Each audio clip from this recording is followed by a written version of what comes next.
Now, the program to help you and your family get fit and stay fit with a biblical foundation without a one-size-fits-all plan. It's Faith Family Fitness with your host, Full Armor Sports and national champion coach, Jason Lupo. Welcome again to another episode of Faith Family Fitness on 100.7 The Word. Today we are going to be talking about training programs. I get asked all the time what it is that we do, how our athletes gain strength, how they train, and it's a little bit different for all of our sports, and it's a little bit different for all of our kids. And so we're going to talk a lot about what goes into creating a training program, and that's going to make an impact on what you decide to do with your exercise journey and with your training journey. And so we're going to give you helpful tools, tips, advice on how to structure your training program. And then hopefully you guys can kind of decide where you want to go with your training programs and your exercise selection. But we want to give you the tools to create the exercise program yourself. Of course, we're always here to help. You're free to go online. You can reach out to us. We will set you up with a program if you want us to create your program. But we also want to give you the tools so you can create your program yourself and you don't have to pay anything for it. So we're going to give you those tools today. We're going to talk about exercise selection. We're going to talk about how many sets and reps you should do. And we're going to talk about what you should do over the course of the year to continue your training journey. So all of that when we come back after this short timeout. Thanks for listening to Faith Family Fitness, a presentation of Full Armor Sports Teams. Teamwork is at the core of any successful organization. Full Armor Sports, led by national champion coach Jason Lupo, is now registering for school year sports programs. Full Armor is a multi-sport teaching and training organization with homeschool options available. All of Full Armor sports coaches are certified and experts in their field. Full Armor's coaches combine for over 500 years of coaching experience. They will help your kids gain fundamental skills, the concepts of teamwork, essential to being successful throughout their lives. Multiple sports options are available now, from swimming, softball and volleyball, to powerlifting and youth MMA. The faith-based approach to making sports fun and productive are a great choice for your kids at Full Armor Sports Teams. Learn more at fullarmorsportsteams.com. Welcome back to Faith Family Fitness on 100.7 The Word. Today's topic is on exercise selection, training programs, and how to structure your own training programs.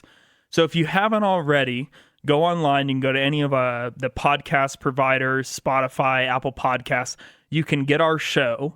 In week 1, we talked about training principles. We talked about what does the body do to adapt to allow us to improve. And so that's a core fundamental aspect of what we are talking about today. Just briefly, remember we talked about the SAID principle, specific adaptation to imposed demand.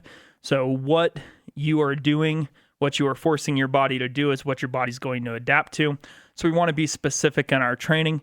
We talked about overloading, right? The overload principle, where we have to gradually increase progressive overload, gradually increase over the time. So we don't want to stay stagnant because we need the input into the body. We need that additional weight, those additional reps to keep improving. We talked about recovery. We talked about all those training principles. So if you haven't done so already, go back all the way to week 1 of this show and listen in on our training principles podcast, right? So episode 1, Apple Podcasts, Spotify, Amazon Music, Google, all of those, you can get that show. So with that in mind, we're going to go a little bit deeper into what we do to create our programs for our athletes. And keep in mind that we have a ton of different athletes and a ton of different sports that cross paths in our weight room. Our softball program just started yesterday. They're obviously different than our power lifters who train powerlifting all year round, and then different than our swimmers, and our volleyball is starting tonight, and our martial arts. So all of our sports have specific things that they need to work on. specific challenges. And then we have the challenge of just today's youth and the sedentary environment that we live in, which makes some differences in how we move. If we're always sitting down, our hip flexors tend to be a little bit tighter. And so we might not be able to squat effectively. We might have back pain if you're getting older and you're an adult. We're even seeing a lot of back pain in younger adults. A lot of that stems from sitting for a long period of time. And potentially our hamstrings are a huge contributing factor to our back pain. So when we talk about exercise selection, okay, the first thing that we have to do is identify where our weaknesses are, and we have to identify what the task is that we need to complete. If I have an older adult that's stepping into our gym, we're starting to worry about overhead movement, right? As we get older, shoulder stability, reaching for stuff in the cupboard that tends to be more difficult, and it tends to potentially lead to shoulder injuries. And so we're working a lot on shoulder stability. When we talk about overhead athletes in general, we're working on shoulder stability. Swimmers, volleyball players, anything that is constantly overhead, we have to worry about shoulder stability. And so that becomes a critical component of what we do in our programs. We're going to select exercises based on the fact that we have to create shoulder stability, scapular mobility, and scapular stability. And so we're going to do things with stretch cords to try to increase the neuromuscular firing so that we can create stability in those joints. With almost all of our athletes, all of our older adults, kids, it doesn't matter. Hip stability is a huge factor, and ankle stability is a huge factor. And so oftentimes we talk about knee pain, and that becomes kind of the central focus is the knee. Well, the knee is trapped between the ankle and the hip. And so if the hip is not moving correctly, or the ankle is not moving correctly, or there's instability in either joint, the ankle or the hip, we can create instability and pain in the knee. And so it might not be the knee that's the actual problem. It might be stemming from something going on with the ankle or the hip. And so we work a lot with all of our athletes on hip stability. And it can be from single leg exercises, single leg reaches, cone touches, single leg RDLs. We do single leg hip thrusts on a bench. If any of these exercises are foreign to you, quick Google search, you can find hip stability exercises and find what works for you. And so when we look at what is required of sports, it's going to dictate what we choose to do in the gym. If we look at what's required in our everyday lives, it's going to dictate what we do in the gym. If you are work at a desk, we're going to be worried about stabilizing the core. We're going to be worried about lengthening the hip flexors, creating movement in those joints because you're sedentary a lot. If you're moving, if you have an active job in carpentry or something like that, we're looking at stabilizing the joints so that you don't have potential injury that could take you out of work, but we're also looking at trying to make you more effective at the job that you're doing. If you're retired and you're doing yard work, things like that, those are all things that we can kind of create exercises, pick exercises that are going to help with your everyday life. And so exercise selection is huge. And so then we get into, okay, so how many sets and reps do we do? What do we do? And so we didn't talk a lot about periodization. It's been mentioned a couple times on this show, but there's a periodization model, right? We start where we are basically creating stability, where we are worried about stabilizing the joints, and then we start adding strength or endurance, muscular endurance, and then we can move into a power phase. That power phase may not be relevant or necessary for all walks of life, right? If you're not an athlete, you don't have to develop a ton of power. That might not be a critical component of your program. But for a lot of our athletes, that's a huge critical component. But I can't put the cart before the horse. I can't do power before I've created stability. So oftentimes what we do with our athletes right now is we're bringing our athletes in. Some of them have no experience in the gym. We are working on hip stability. We're working on shoulder stability. We're working on proper squat mechanics. We're working on proper bench mechanics, proper deadlift mechanics. And then after that, we go into a higher rep phase with lower weight So we're creating that strength and that hypertrophy, and then we start moving into power. And when we talk about our experienced athletes, which I'm going to talk about towards the end of the show, we do a wide array of different things, and I'll talk about why some of our athletes do certain things and other athletes do other things. But in general, if we're training for power, we're doing 1, 2, 3 reps. If we're training for strength, we're doing about 5 reps. If we're training for hypertrophy, which is breaking down the muscle, 8 to 10 reps. And if we're working on muscular endurance, it's 12 plus reps, right? So typically we break all of our workouts into 1, 2, 3, 5, 8, 10, and 20 reps. So that's kind of our rep range that we do in our programs. Typically we're doing anywhere from 3 to 5 sets of those exercises. And the recovery time in between sets is really dictated on the amount of weight that you're doing and what you're training for. So if you're doing muscular endurance, your rest time is going to be short. It could be about a minute, sometimes even less, depending upon what the athlete is. If we're doing hypertrophy, we're looking closer to 2 minutes.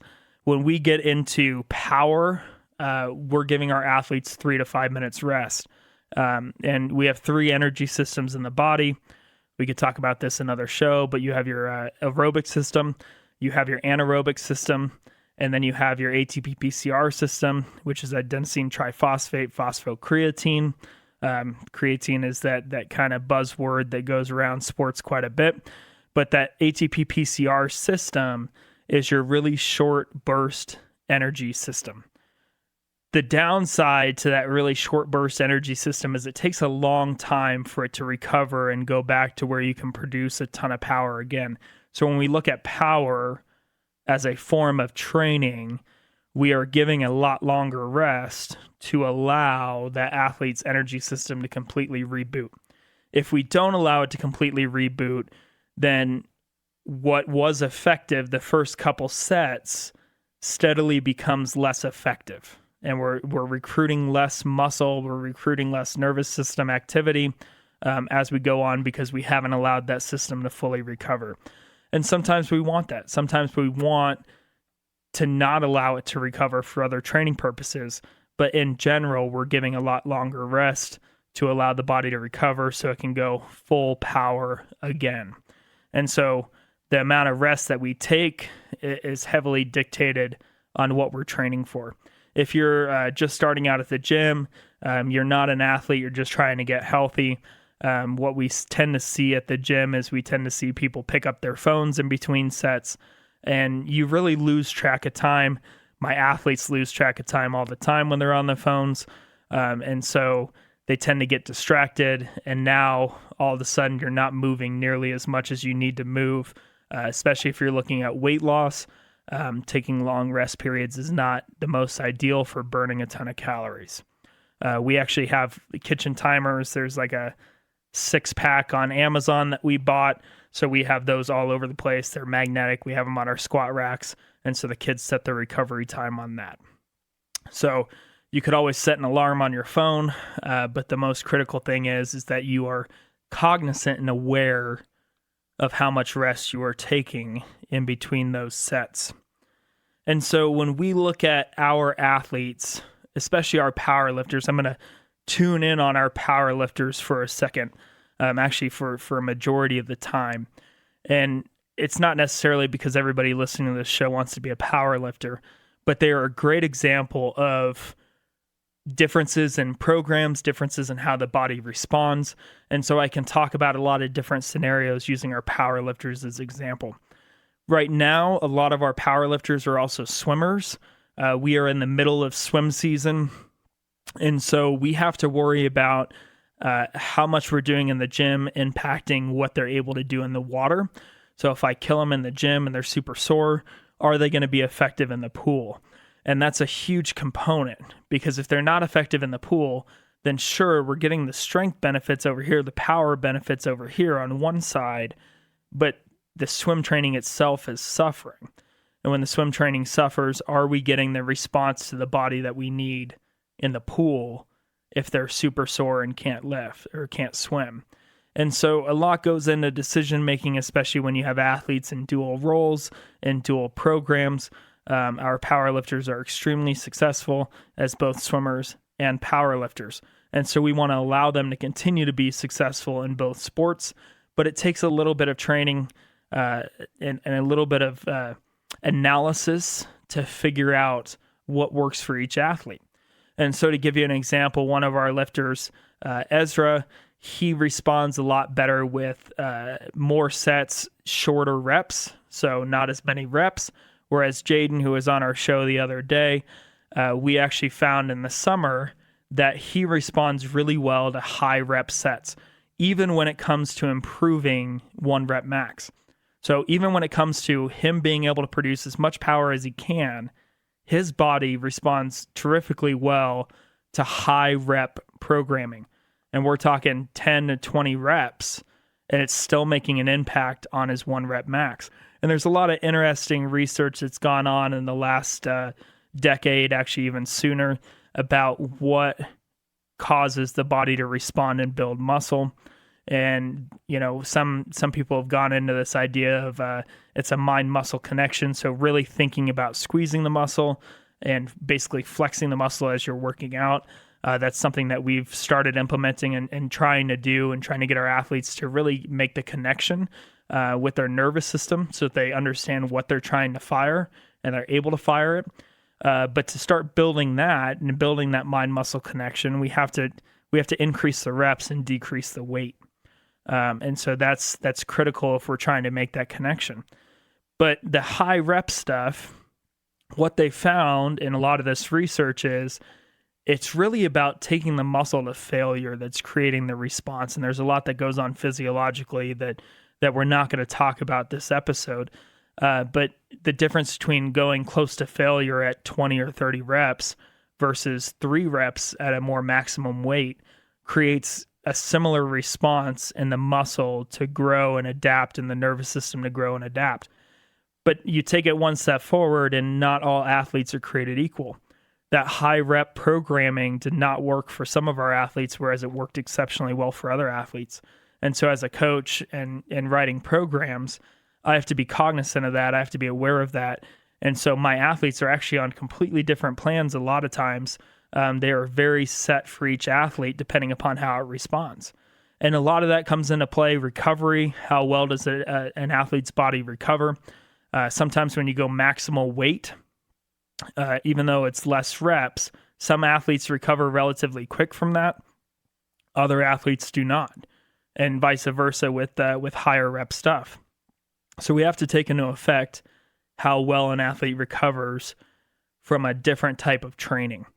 Because at the end of the day, if the body's not recovered, you can't hit it again. You can't train as hard again until the athlete's fully recovered. And so recovery time comes into play when we talk about what we're doing with our athletes. We have a model in our program. We're constantly trying to increase weight. And so we actually keep track of 10 rep max, 8 rep, 5, 3, 2, and 1, and actually 20 rep as well for some of our athletes. So we keep track of that. So for instance, if an athlete does 10 reps today, let's say it's bench and they do 200 pounds, next week when we go to do 10 reps again, we're trying to go to 205, or sometimes we even go to 202 and a half. The 2.5 pound plates, the really small plates at the gym, are the most underutilized weights in the entire gym, but they are the most critical weights and they make a huge difference. Don't ignore them, right? Even small jumps of weight. I just said 202 and a half. We actually have 1.25 pound plates, and those 1.25 pound plates seem like nothing, but keep in mind, if we add 2.5 pounds every week for the month, we've increased a 10 rep max by 10 pounds. Or a 2 rep max by 10 pounds.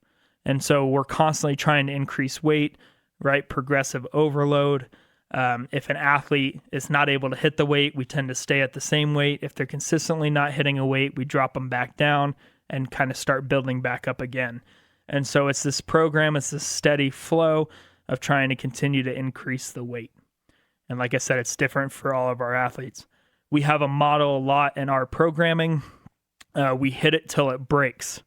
And so when I was a younger coach, when I was first starting out in swimming, you gather as much information as you can. You're going online, you're researching, you're reading.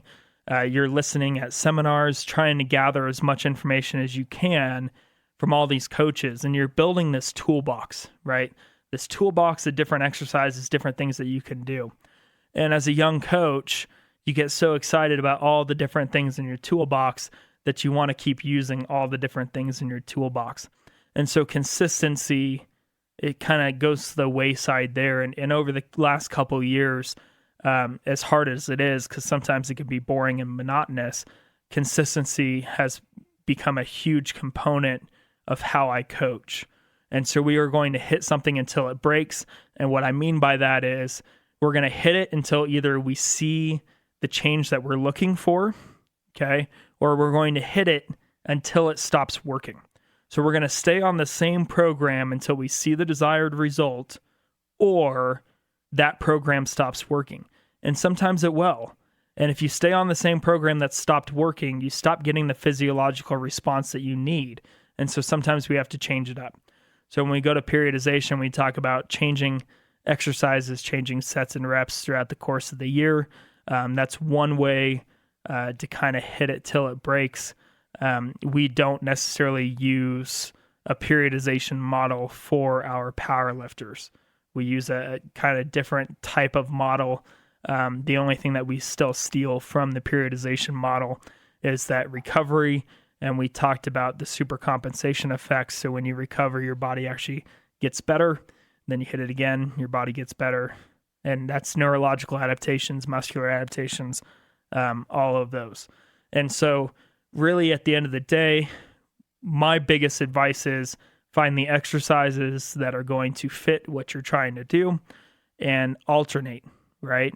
Figure out what you're trying to accomplish, create a program set to that goal, and stay consistent. Stay consistent until either you become stagnant or you're seeing the desired results and wish to move to a new goal. So we're going to take a brief time out. When we come back, we're going to wrap up this episode and kind of go over what we just talked about. Thanks for listening to Faith Family Fitness, a presentation of Full Armor Sports Teams. Teamwork is at the core of any successful organization. At Full Armor Sports, led by national champion coach Jason Lupo, a Christ-centered approach to sports fundamentals and fitness has earned his company the respect of athletes and their parents. Full Armor Sports is committed to helping youth in our community experience growth through sports and to strive for improvement and excellence. Further, youth compete as individuals coming together with a sense of teamwork, camaraderie, and support for one another. At Full Armor Sports, the reality is achievements, failures, wins, and losses eventually fade away. But the bonds team members form through competition evolve into relationships lasting forever. Learn more at fullarmorsports.com. Welcome back to Faith Family Fitness on 100.7 The Word. Today's topic conversation was training programs. What do we do in our programs? Choosing the right exercises, choosing the right reps, the right sets, and choosing how we go about putting that into a program that lasts for about a year, 6 months, whatever the program may be. And so that's what we talked about today. If you missed any of today's episodes, give it about a week. It should be online on all of our podcast providers under Faith Family Fitness. We truly thank you for coming back and listening to this show every single week. We are on at 9 a.m. on 100.7 The Word. Thank you for joining us. If you have kids that are interested in lifting or powerlifting, martial arts, softball, volleyball, whatever it might be, whatever sport, we would love to have them. We have a phenomenal youth powerlifting program. We talked briefly last week about should youth strength train. It's a very small component of our program. We're going to make that a primary topic of conversation in 2 weeks from now. Next week, we have a phenomenal guest here to talk about his experience and his interviews with a ton of athletes and coaches about competing for Christ. And so join us next week for that episode. Thank you for being here, and we hope to see you next week. This has been Faith Family Fitness with Coach Jason Lupo of Full Armor Sports Teams of Colorado Springs. Join him at the same time next week for Faith Family Fitness on The Word 100.7.